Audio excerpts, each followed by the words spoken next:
السلام عليكم. ازيكم حبايب قلبي، عاملين ايه؟ ان شاء الله يا رب يكون نص شعبان كده كله خير، وربنا يتقبل منا جميعا كل اللي بنتمناه، وكل الدعاء وكل الصلاة واي حاجة حد نفسه فيها ربنا يحققها له يا رب، اللهم امين. طبعا شفتوا معانا ايه النهارده؟ معانا كشري، وكشري مصري بقى يعني ملوش حل. اول حاجة نقول بسم الله الرحمن الرحيم. حضرت بقى كل حللي واسلحتي وادواتي كلها. كنت من بالليل نقع الحمص، وتاني يوم شطفته غيرت المية وحطيته بقى على البوتاجاز، حطيت له مية نظيفة، وبدأت هنا بقى ايه، ولعت على حلة عشان اسلق فيها المكرونة. وحضرت البصل بتاعي، قطعته جوانح رقيقة كده، انا ممكن تقطعيه بالسكينة او عندك قطعة مفيش مشكلة. ودلوقتي برش عليه معلقة دقيق وشوية ملح صغيرين. حضرت شوية زيت حلوين كده في الحلة، وهقلب البصل ده. المفروض ان انا بعد ما اقلبه اسيبه شوية مثلا 5 دقايق، بس عشان كنت مستعجلة اشتغلت على طول. الزيت سخن كويس جدا جدا. بصوا الزيت اهو ما شاء الله باين ان هو ايه، بيبقبق كده معايا. نزلت عليه بالبصلاية وهقلب. طبعا البصل اللي بيتعمل التقلية او الورد زي ما احنا ما بنسميه هنا في مصر، الورد بتاع الكشري ده بياخد وقت شوية، بس عايز من يعني كل شوية والتانية ايدك فيه على طول، بحيث انه كله ياخد نفس اللون، ما يبقاش جزء البصل لسه مثلا اللي هو درجة البصل الشفافة، وجزء تاني ايه بيحمر. انا كان معايا زي ما قلت لكم الحمص اصلا من بدري على البوتاجاز، فبالتالي ايه هو خلاص استوى. حطيت له شوية ملح وشوية كمون. الحلة هي المية بتاعتي غليت، نزلت فيها المكرونة سباكيتي على المكرونة الصغيرة. بالنسبة للكميات بقى اللي انا مستخدماها، انا كنت حابة ان الكشري ما يباتش، كنت حابة ان احنا نتغدى منه اليوم ده وما يباتش مني بقى يعني. فاستخدمت ربع كيلو عدس مع كوبايتين من الرز، ويعني كان حوالي كوباية ونص عدس وكوبايتين من الرز، وربع مكرونة سباكيتي وربع مكرونة الصغننة اللي هي المرمرية دي. البصل ده كانوا 4 بصلات بس حجم وسط. خدت من الزيت بتاع البصل عشان اعمل الصلصة، خدت شوية كده زي ما شفتوني، ومعلقة توم حلوة كده محترمة شوحتها. والتومة ما تستنيش ان هي تاخد لون، يعني يا دوب تشم ريحتها بس. نزلت عليها بالطماطم وشوية كمون وملح ورشة صغيرة من الفلفل الاسود ورشة صغيرة من السبع بهارات. والصلصة كده بتاعتنا هسيبها بقى، وكمان رشة من السكر، وهسيبها كده بقى ايه تغلي شوية وتتسبك حبة. وبرضو رايحة جاية اقلب اهو في المكرونة، واقلب كمان في التقلية بتاعتنا او الورد الجميل بتاع الكشري.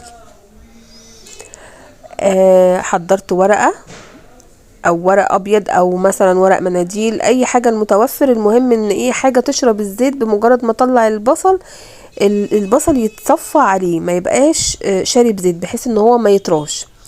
دلوقتي المكرونة بتاعتي استوت، طبعا يعني بتستوي مثلا ايه 90%. سيبي بقى 10% دي المضغة دي او التكة دي عشان ما تبقاش المكرونة مهرية او معجنة. خدت برضو من الزيت بتاع البصل وقلبت المكرونة بتاعتي. طبعا انا صفيتها وشطفتها بمية من الحنفية، بحيث ان هي ايه توقف التسوية. طول ما المكرونة ما زالت سخنة وبتطلع بخار هتفضل تستوي. فممكن تكوني انت مطلعاها يعني التسوية مش كاملة، بس لو سبتيها من غير ما تبردي عليها تستوي اكتر، فعلى بال ما تخلصي تكون هي عجنت. فمهم جدا تبردي عليها، تقلبيها بمعلقة زيت من بتاع التقلية، تاخد بقى طعم كده ايه جميل، وتبقى مفلفلة معاكي وبتلمع.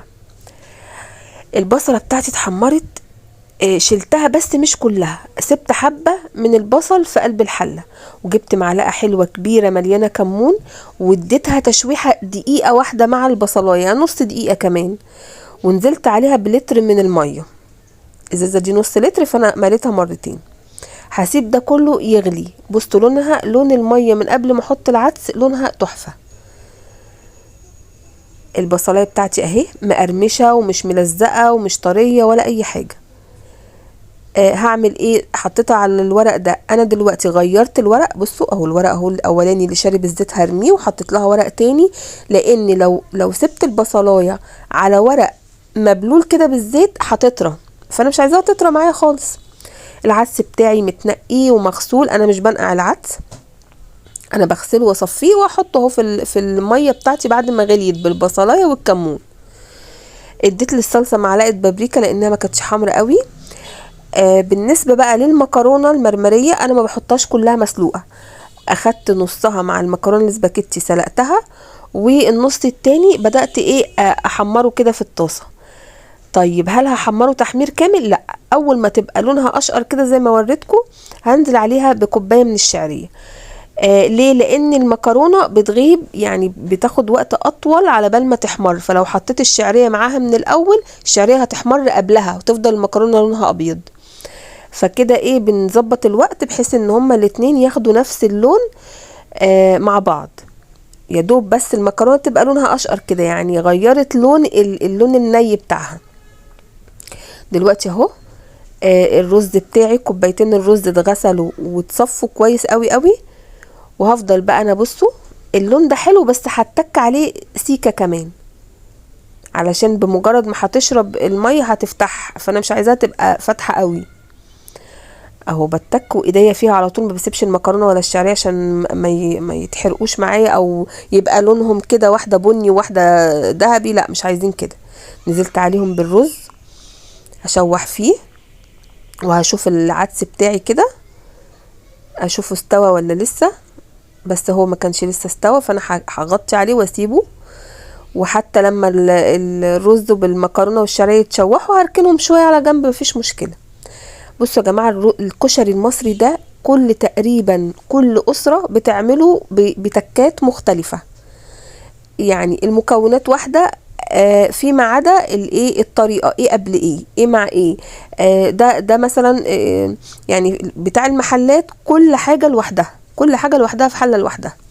في البيت احنا بنحاول نوفر شويه في زحمه الحلل والمواعين. في حاجه اسمها كشري الحله الواحده، انا جربته بس ما حبيتوش للامانه، يعني يعني عشان بحب الكشري ده بالرغم من زحمته، بس بحب الطريقه دي. وهنا بقى ايه عملت نفسي شيف براك وطشيت كنت بحمر الشطه بتاعتي، خدت شويه من الزيت واربع معالق كده من المعلقه التوابل الصغيره، حمرت الشطه بتاعتي وطبعا قعدت اكح يعني مش قادره اقول لكم. وبعدين نزلت عليها بشويه من الصلصه وبق ميه صغير، هديها غلوه وتبقى كده الشطه بتاعتي جهزت. شلتها من على النار وهبدا اعمل في الدقه. احط بقى معلقه من الثوم، عليها معلقه من الكمون، نص معلقه من الكزبره، معلقه من الملح، وكمان هحط لها شويه صغيرين على سن المعلقه من الكركم، عايزه لون الدقه يبقى كده ايه يعني واخده اللون الحلو كده. هحط لها خل وهحط لها ليمونه، بس الليمونه بتاعتي كانت ما شاء الله مليانه يعني عصير. وقد الخل والليمون نحط ميه، يعني مثلا انا حطيت نص كوبايه من الخل على الليمون، فاروح حاطه نص كوبايه من الميه، اعادل المزازه بتاعه الخل والليمون. وممكن كمان تديها رشه سكر لو الخل بتاعك قوي ومركز. نزلت هنا بقى العدس استوى، نزلت عليه بالحاجات اللي انا شوحتها، رز ومكرونه وشعريه. بصوا مقدار الميه مظبوط، مش محتاجه ازود عليه. هغطي ولما تغلي وتتشرب هحط بقى تحت الحله الشياطه بتاعتي دي.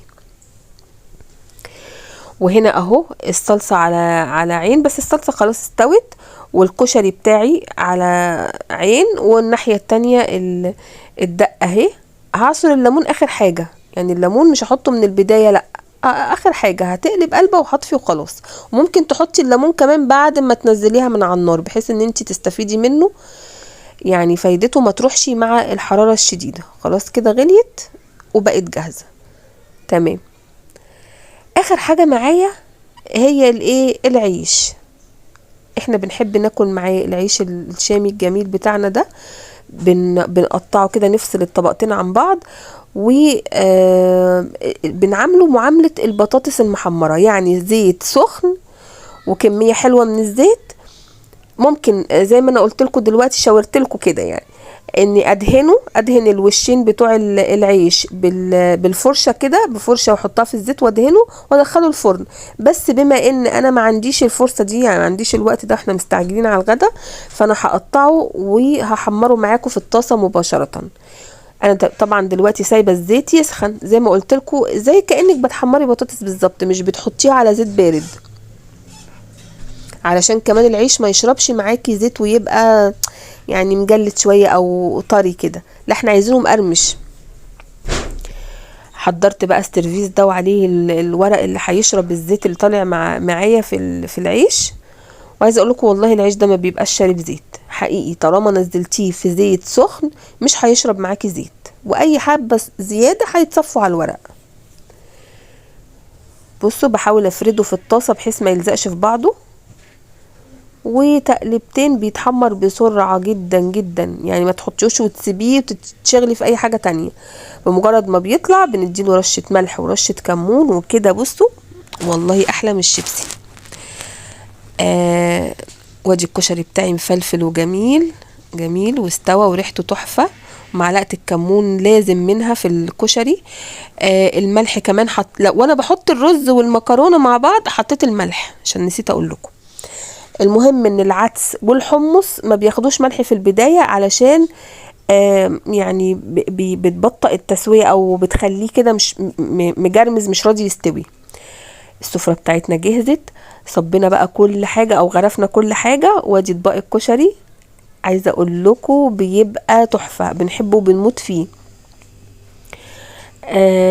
حطيت اهو جزء من الكشري وبعدين مكرونه وبعدين حبه صغيرين على الوش من الكشري. سبت كل واحد يشكل الطبق بتاعه زي ما بيحبه، اللي بيحب التقليه واللي بيحب الدقه واللي ما بيحب الشطه، يعني كل واحد يحط براحته. ده طبقي انا بحب بقى التحبيشه دي كلها. وبألف هنا، يا رب تجربوه ويعجبكم وتدعولي، وكل سنه وانتم طيبين.